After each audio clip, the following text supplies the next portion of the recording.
Hello student, आज हम करेंगे फिगर इट आउट का question number 1। So question number 1 है find the angles marked value.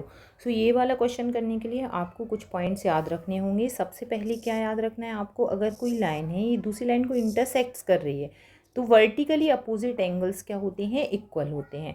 तो सबसे पहले फर्स्ट तो आपको ये याद रखना है कि vertically opposites angles are equal. ठीक है। सेकंड हमें क्या देख, alternate interior angle. So alternate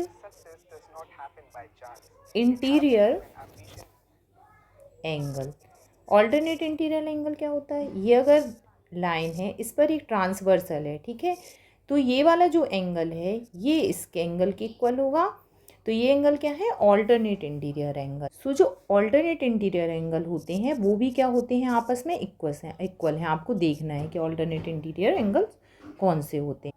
next जिस फिगर में जो एंगल आएगा वो मैं आपको बताती जाऊंगी। सो फिगर 1 में देखो, यहाँ पे दो पैरेलल लाइन है, एक लाइन ये है और एक वाली ये है। इस पे एक ट्रांसवर्सल लाइन है, ठीक है। ये वाली लाइन हमने लास्ट वीडियो में देखा था, ट्रांसवर्सल लाइन होती है अगर दो लाइन पैरेलल हैं। और ये जो एंगल बनते हैं ये कौन से एंगल हैं, ये ऑल्टरनेट इंटीरियर एंगल हैं। So alternate interior form by transversal intersecting ये पेयर ऑफ पैरेलल लाइन, ये क्या होते हैं, ऑलवेज इक्वल होते हैं। सो एंगल एक इसके इक्वल होगा, 48 डिग्री के एंगल होगा। सो इसकी वैल्यू क्या आ जाएगी, 48 डिग्री। ठीक है। अब सेकंड वाला क्वेश्चन भी क्या है, वो भी सिमिलर है। इसमें भी क्या है, एक ट्रांसवर्सल है और दो पैरेलल लाइन है। अगर दो पैरेलल लाइन है और एक ट्रांसवर्सल लाइन है तो ऑल्टरनेट इंटीरियर एंगल होते हैं वो हमेशा क्या होते हैं, इक्वल होते हैं। सो एंगल बी होगा, ये कितना हो जाएगा, 52 के इक्वल होगा। अब हम देखते हैं सी। सो सी में हमें क्या है, सो थर्ड वाले में आपका कौन सा लॉजिक है। देखो थर्ड जो क्वेश्चन है यहाँ पे आपकी दो पैरेलल लाइन तो है, ट्रांसवर्सल भी है, ठीक है। तो हमें पता है कि अगर दो पैरेलल लाइन है और एक ट्रांसवर्सल है तो इसमें क्या होता है, the sum of interior angle. एक थर्ड पॉइंट आप अपनी कॉपी में करके लिखेंगे, sum of interior angles on the same side, on the same side. जो इंटीरियर एंगल है वो सेम साइड होना चाहिए। जैसे एंगल सी है और ये वाला एंगल ये सेम साइड है। जैसे ये वाला जो एंगल था 52 और बी ये अपोजिट साइड से, ठीक है, सेम साइड नहीं थे। पर 99 डिग्री और एंगल सी ये कहाँ पे है, सेम साइड है। तो इनका क्या हो जाएगा कि ये जब ये सेम साइड पे होते हैं। नेक्स्ट हम जाते हैं फिगर 3 में। फिगर 3 में भी क्या है, ये आपकी दो पैरेलल लाइन है और एक ट्रांसवर्सल लाइन है। अब यहाँ पे देखो 99 डिग्री आपको एक्स्ट्रा दे दिया है। अगर हमसे यहाँ का एंगल पूछते तो वो 99 होता है, लेकिन जो 81 है वो किसके इक्वल होगा, एंगल सी के इक्वल होगा, क्योंकि ऑल्टरनेट इंटीरियर एंगल इक्वल होते हैं। सो सी भी कितना हो जाएगा आपका, 81 हो जाएगा। सिमिलर नेक्स्ट क्वेश्चन में क्या है, ये वाला आपका 81 है और ये है 99। सो ये वाला एंगल और ये वाला एंगल ये आपस में क्या होंगे, ऑल्टरनेट इंटीरियर एंगल होंगे। सो डी की वैल्यू कितनी हो जाएगी, 99 डिग्री।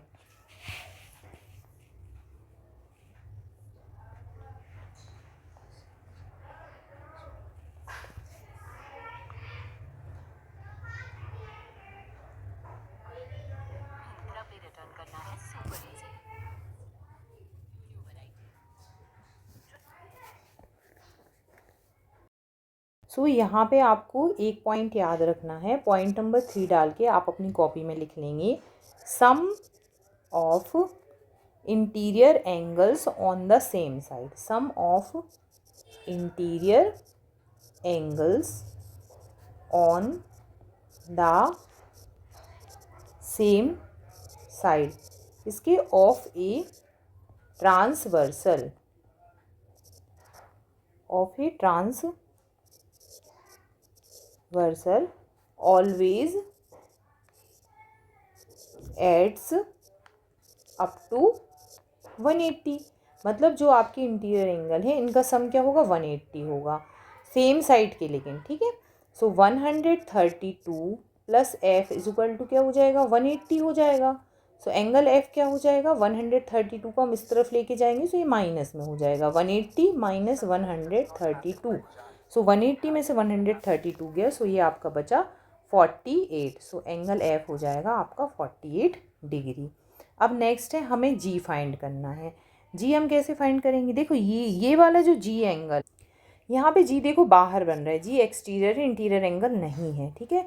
तो आपको क्या करना है, इसमें आपको एक पॉइंट याद करना है। ये कौन से एंगल बना रहे हैं, ये अगर दो लाइन पैरेलल हैं, ठीक है, एक ट्रांसवर्सल आपका जा रहा है, तो ये वाला जो एंगल है आपका, ठीक है, ये वाला एंगल इस वाले एंगल के इक्वल होता है। ये एंगल कौन से कहलाते हैं, ये आपके कहलाते हैं करिस्पॉन्डिंग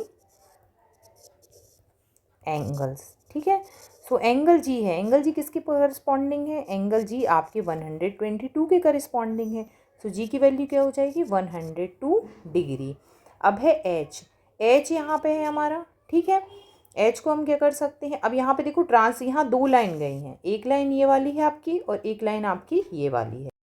सो नेक्स्ट हमें बताना है एच की वैल्यू। देखो बेटा आपको कंफ्यूज नहीं होना है, अगर दो पैरेलल लाइन है यहाँ पे ट्रांसवर्सल गिवन है, तो जो ये एच है ये किसके इक्वल होगा, ये होगा ऑल्टरनेट इंटीरियर एंगल होंगी, तो ये हो जाएगा 75 डिग्री। यहाँ पे आप लिख दोगे ऑल्टरनेट इंटीरियर एंगल, ठीक है, AIAB आप इसे लिख सकते हो।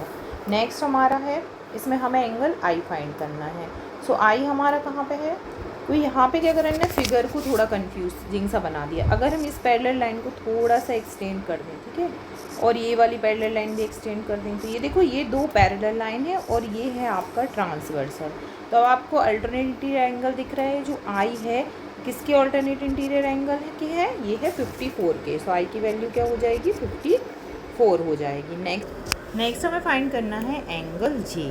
तो देखो आपको ध्यान से देखना है कि ये वाली जो लाइन है ये इस लाइन के पैरेलल है, ठीक है, और ये वाली जो लाइन है ये इस लाइन के पैरेलल है, तो ये तीनों लाइन भी आपस में पैरेलल होंगी। तो अगर हम ये बीच वाली लाइन हटा दें तो हमारे पास दो पैरेलल लाइन कौन सी होंगी, ये वाली दो पैरेलल लाइन होंगी। ये मैंने लाइन 1 और 3 को अलग अलग बना दिया, 1 और 3 को, ठीक है। ये है पैरेलल लाइन 2, इसे अभी हमने हटा दिया क्योंकि ये आपस में पैरेलल है, तो ये भी आपस में पैरेलल होंगी।